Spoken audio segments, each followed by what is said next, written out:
Our nation truly was birthed on Judeo-Christian principles. I became convinced that it wasn't just conceived in the minds of men, but that it was actually birthed in the heart of the Father. And the reason this is important, and a lot of times when we talk about being a Christian nation birthed on Christian principles, a lot of people get nervous and they think that that's going to somehow prevent them from having their liberties and their freedoms, and nothing could be further from the truth. Because if you actually understand the political philosophy that they were basing it on, they spoke biblical worldview fluently. And the reason that's important is not even talking about whether or not they were individually saved, because we know that God alone knows the heart of man, but as far as their ideology and their understanding, they understood Judeo-Christian tenets.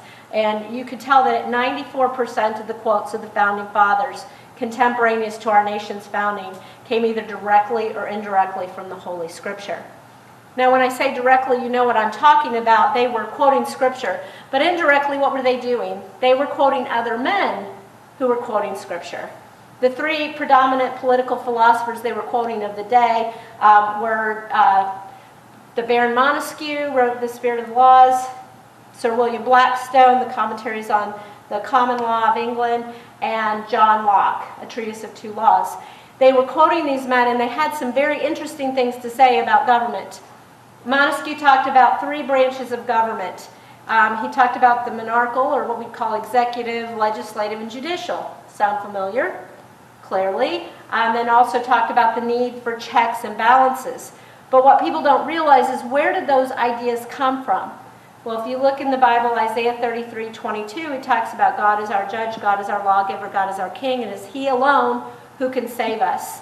And that you need checks and balances because the heart of man is wicked and deceptive. Who can know it? Even with great government, you have to check humanity. That's Jeremiah 17:9. And yet we're told and taught today that we have a godless constitution. And it's because we don't speak Judeo-Christian worldview anymore. Our nation almost as a whole speaks fluent secular humanism.